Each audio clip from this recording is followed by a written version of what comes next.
Anak muda yang berbakti kepada orang tua, walaupun sekolahnya nggak tinggi, walaupun sekolahnya nggak sampai kuliah S1, S2, tapi dengan berkat daripada doa orang tua.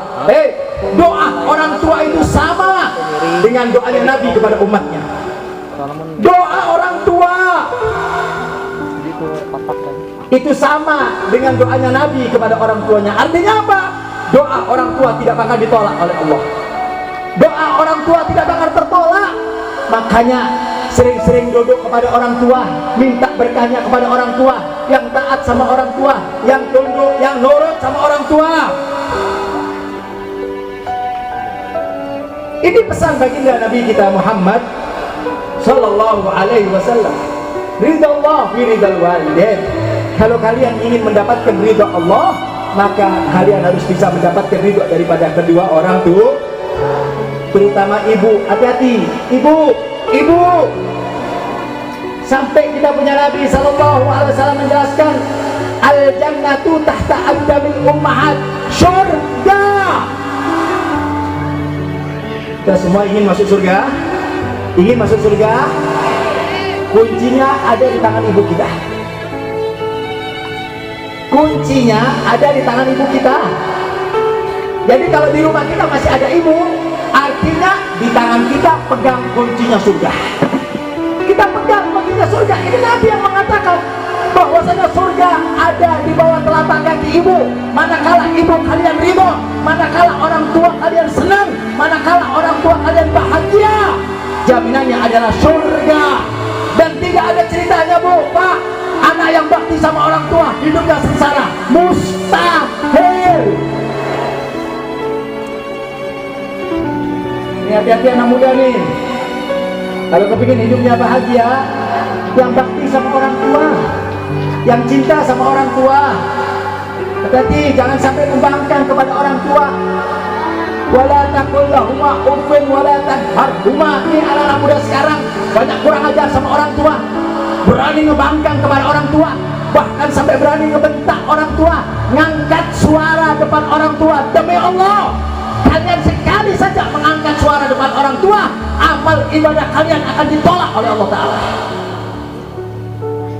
Kita udah berapa kali ngebangkang sama orang tua, kurang ajar sama orang tua, bahkan ngangkat suara di depan orang tua.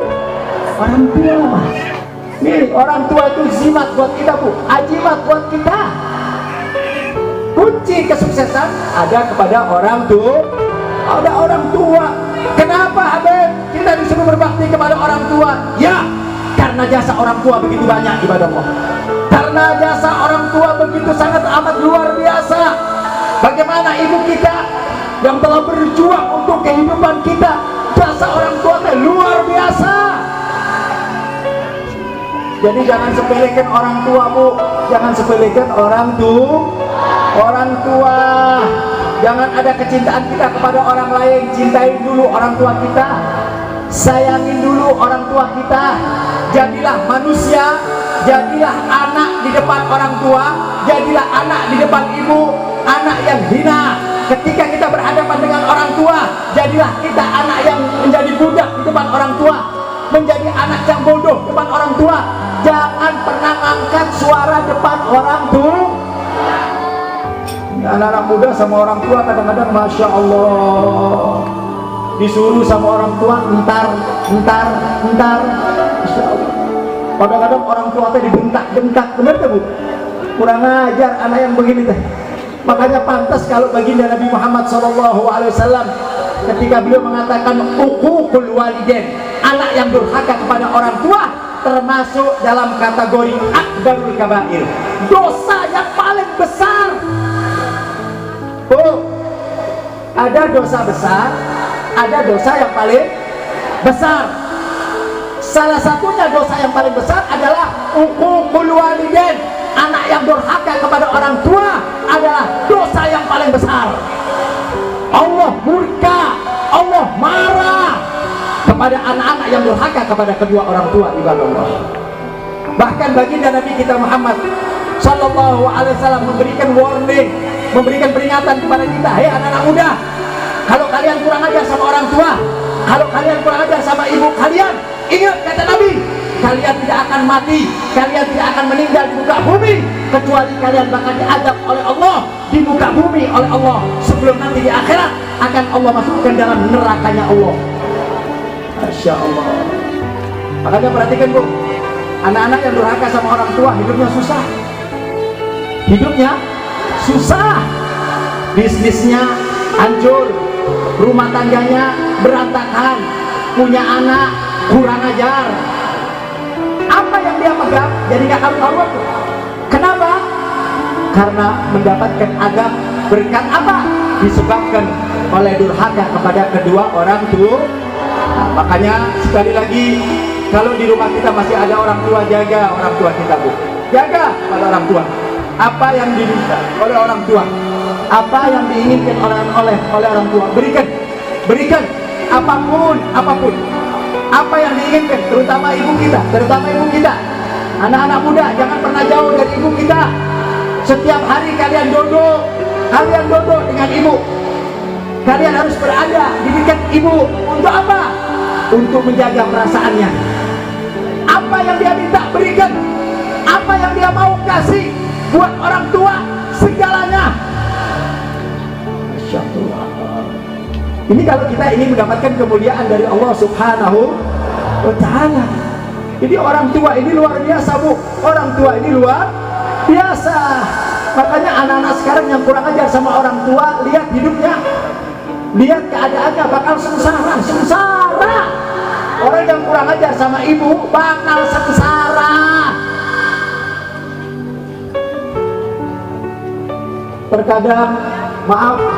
Terkadang seorang anak ketika menikah dia lebih mencintai istrinya daripada orang tuanya. Betul?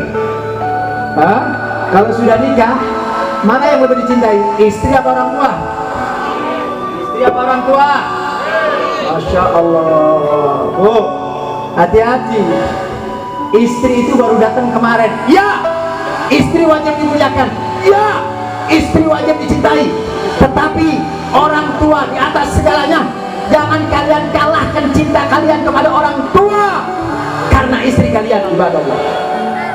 Sebab berapa banyak anak muda sekarang waktu mudanya bakti sama orang tua, tapi giliran nikah dia lebih mencintai istrinya daripada orang tuanya, lebih mencintai istrinya daripada ibunya. Masya Allah, istrinya kemana-mana diantar. Benar gak? Kemana-mana diantar, cinta sama istri. Sementara orang tuanya dia biarkan begitu saja. Istrinya sakit, bingung. Orang tuanya sakit, antepkan lah ibu. Benar gak? Benar gak Bu? Ini sekarang Bu, ya. Istrinya sakit, luar biasa, dibawa ke rumah sakit. Begitu orang tuanya sakit, dimasukkan ke klinik aja Bu, cukup. Ada anak dimasukkan ke puskesmas, dikasih obat-obat kampung buat orang tua. Artinya apa? Dia lebih mencintai istrinya daripada anaknya. Semua permintaan istri diberikan, semua permintaan istri dikasih, sementara orang tua, yang melahirkan kalian siapa? Anak muda yang sudah berkeluarga, yang melahirkan kalian siapa? Bukan istri kalian, tapi yang melahirkan kalian adalah ibu-ibu kalian. Allah. Begitu sudah sukses yang menikmati istrinya, Masya Allah. Benar enggak? Begitu anak kita udah sukses Bu, udah berhasil nikah, yang menikmati kesenangan siapa? Istrinya. Orang tuanya yang mendidik, orang tuanya yang melahirkan, orang tuanya yang mengandung, orang tuanya yang menyusui, orang tuanya yang membesarkan, orang tuanya yang menyekolahkan sampai dia menjadi manusia yang berhasil. Tapi begitu dia sukses, begitu dia berhasil, dia nikah, istrinya yang menikmati ibadah Allah. Ini anak kurang ajar. Ini anak kurang ajar.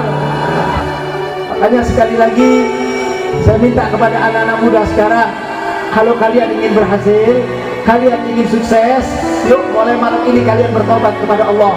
Yang hubungannya kurang baik sama orang tua, malam hari ini temuin orang tua, cium kakinya, minta ridhonya, minta doanya kepada orang tua. Di masyarakat kita ada hal yang aneh yang sering dilakukan oleh masyarakat kita. Bu, kita ini kadang-kadang mencintai kiai, mencintai ulama berlebihan. Orang bagus cinta ulama, bagus cinta kiai, karena itu adalah perintah agama. Kadang-kadang air minum bekas kiai itu rebutan, benar tak? Barokah, benar tak?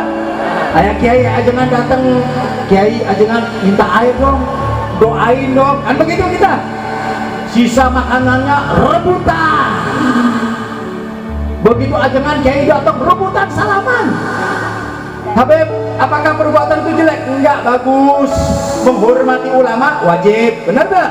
Menghormati kiai wajib. Salaman sama kiai harus, mengambil berkah sama kiai wajib, harus. Tetapi itu semua menjadi percuma, nggak ada manfaatnya kalau kalian mengambil berkah dari seorang kiai, dari seorang ulama, tapi kalian tidak pernah mengambil berkah dari orang tua kalian. Percuma. Kiai datang sadanya dibenarkan, ditonton, salaman. Saya tanya, sama orang tua gitu enggak? Percuma. Paham gak? Nggak ada manfaatnya. Saya tidak melarang ibu bapak menghormati kiai wajib, menghormati ulama harus, menghormati para habaib wajib. Tapi pertanyaannya, apakah penghormatan kalian kepada mereka sama dengan penghormatan kalian kepada orang tua kalian? Kita kadang-kadang mau minum bekas orang tua jijik, mau makan bekas makanan orang tua jijik, nggak mau makan. Tapi kenapa giliran bekas kiai kok mau? Kenapa giliran bekas ulama kok mau? Ada apa?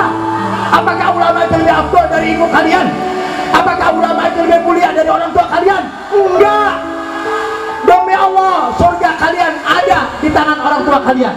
Kalau kalian menghormati kiai, menghormati ulama, tapi kalian tidak menghormati orang tua, percuma. Kira-kira paham, Bu? Paham, Pak? Ini banyak dilema seperti ini, Bu. Disambut ulama, disambut kiai, masya Allah, dihormati, makanan yang disediakan sama orang tua gitu enggak? Masya Allah, ada ulama datang dipijetin, takdim sama ulama, bagus. Pijetin orang tua pernah? Bu, kita ini nggak pernah mijitin orang tua, nggak pernah gendong orang tua, nyuapin orang tua pernah nggak? Kita ini kadang-kadang membersihin kotoran orang tua aja jijik, benar nggak? Kalau kita punya orang tua yang sudah tua, maaf, keluar kotoran di atas kasur, mau nggak kita bersihin? Jijik, padahal kotoran kita dulu yang bersihin siapa? Dulu kita waktu masih kecil, kencing, buang air, yang bersihin siapa? Kita punya ibu, saudara. Sekarang ibu kita sudah tua, tidak bisa berjalan menuju kamar mandi. Begitu dia mengeluarkan kotor, mana anak-anaknya, ibadah Allah? Mana itu putra-putrinya yang dilahirkan dari rahim seorang ibu, ibadah Allah? Masya Allah, dia ambil pembantu untuk membersihkan ibunya, kurang ajar.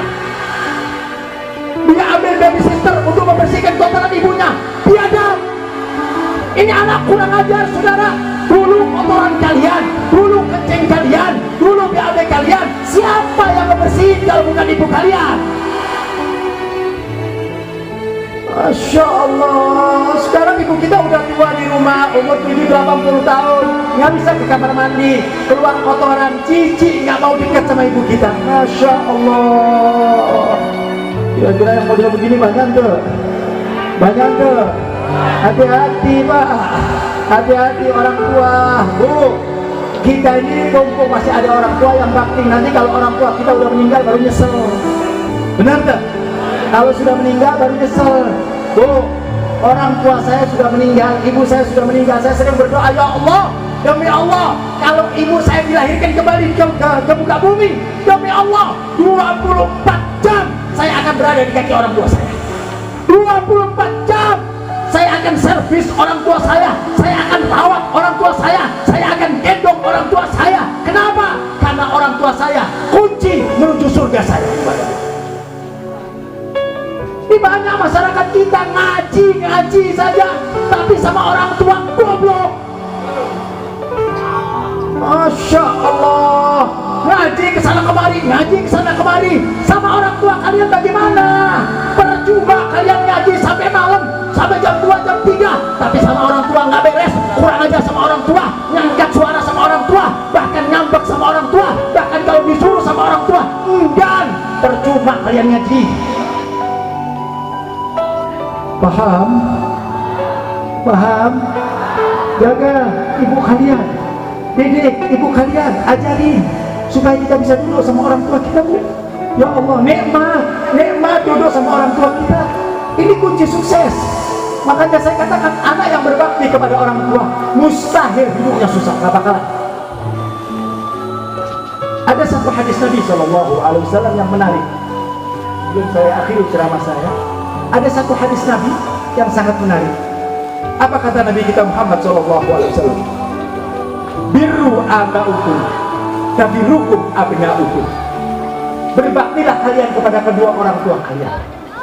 Perhatikan, berbaktilah kalian kepada kedua orang tua kalian.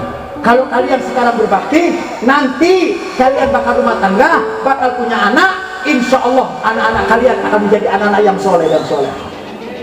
Tapi syaratnya kalian harus sekarang bakti sama orang tua.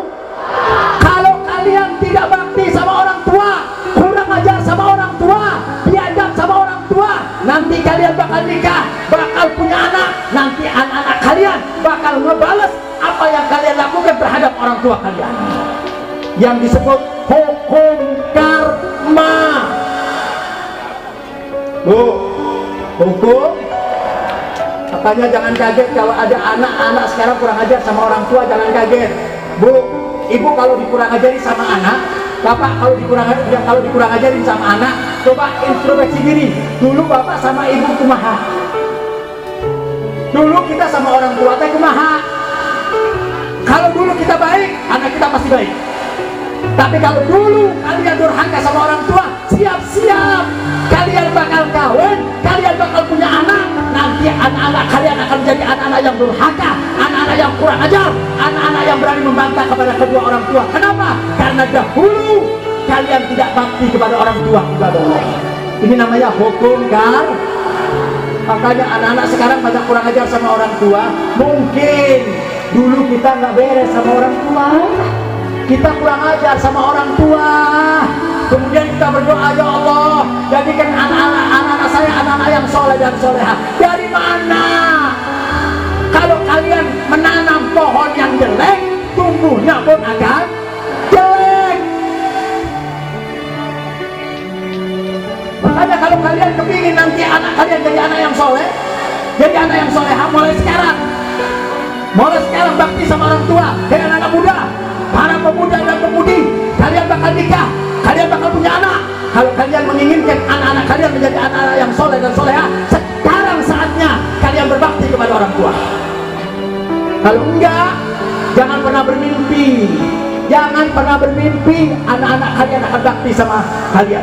Makanya sekarang banyak anak-anak kurang ajar sama orang tua, ngegampar orang tua, mengangkat suara depan orang tua, bahkan orang tua nanti ditunjuk, ditolol-tolol, dibodoh-bodoh oleh seorang anak. Kenapa? Karena dulu kalian sama orang tua kalian gak beres ibadah Allah. Jadi gak gampang ngadepin orang tua ini. Bahkan para ulama mengatakan sebab musabab orang mati dalam keadaan su'ul khatimah. Tahu mati su'ul khatimah? Mati dalam keadaan dia tidak bisa mengucapkan la ilaha illallah, mati dalam keadaan fasik, mati dalam keadaan maksiat, mati dalam keadaan Allah murka yang tempatnya di neraka. Sebab musabab orang mati su'ul khatimah adalah uququl walidain. Manakala dia tidak berbakti kepada orang tua, kurang ajar kepada orang tua, dijamin matinya dalam keadaan su'ul khatimah. Masya Allah. Yuk anak-anak muda, saya ajak, kesempatan ini jangan dihilangkan. Kalian bersyukur kepada Allah kalau di rumah kalian masih komplit dua orang tua, ayah masih ada, ibu masih. Ya Allah, nikmat. Nggak ada satu kenikmatan, satu karunia yang besar kalau kedua orang tua kalian masih ada, atau salah satu dari keduanya masih ada, ibu kalian masih ada. Rawat, duduk depan ibu kita, suapin, pijetin. Masya Allah. Bang setia sama istri sakit dipijetin. Giliran ibu sakit, kita ini kadang-kadang lebih takut istri daripada orang tua, benar. Giliran istri yang ngomong langsung dikasih, giliran istri yang minta dikasih, giliran orang tua. Saya sering melihat, Bu, maaf, istri mau berangkat pengajian diantarkan sama suaminya naik mobil, Bu. Giliran orang tua mau hadir pengajian suruh jalan kaki, Pak. Orang tua mau hadir pengajian suruh jalan kaki, giliran istrinya mau hadir pengajian suruh naik mobil. Ini anak teh kurang ajar yang model begini. Ini anak biadab bencana. Istri disuruh naik mobil, ibu disuruh jalan kaki. Masya Allah. Siapa yang membesarkan kalian? Kalian ini punya utang banyak sama orang tua. Kalian hisap darah dagingnya, kalian hisap susunya. Masya Allah. Yuk, jadikan orang tua tujuan kita hidup, Pak. Kalau kalian ingin menyenangkan Habibina Muhammad SAW, bakti sama orang tua. Bakti sama orang tua. Jadikan orang tua kita raja dan ratu. Jadikan orang tua kita raja dan ratu. Nggak bakalan susah, hidup nggak bakalan susah. Catat omongan saya. Anak yang berbakti kepada orang tua, hidupnya nggak bakalan susah. Kalau susah, datang ke rumah Habib, ludahi muka Habib. Nggak bakalan. Jaminan dari baginda Nabi Muhammad. Kalau kalian bakti sama orang tua, hidup kalian bahagia dunia dan akhirat. Ibadah Allah. Jangan cuma kepingin bahagia, orang tua ditelantarkan, orang tua dibiarkan. Kadang-kadang kita nggak tahu bagaimana keadaan orang tua. Maaf, anak di rumah sini, orang tua sebelah sana, berbulan-bulan nggak pernah nengok orang tuanya. Ya Allah, ini anak model naon. Orang tuanya nggak tahu sakit apa enggak, apa yang dimakan sama orang tuanya nggak tahu. Dia sibuk dengan pekerjaannya. Habib, saya nggak bisa merawat orang tua saya, Habib. Kenapa? Karena saya sibuk, karena saya orang kantor dan sebagainya. Kalian itu menjadi sukses berkat doa orang tua. Doa orang tua yang menjadikan kalian sukses.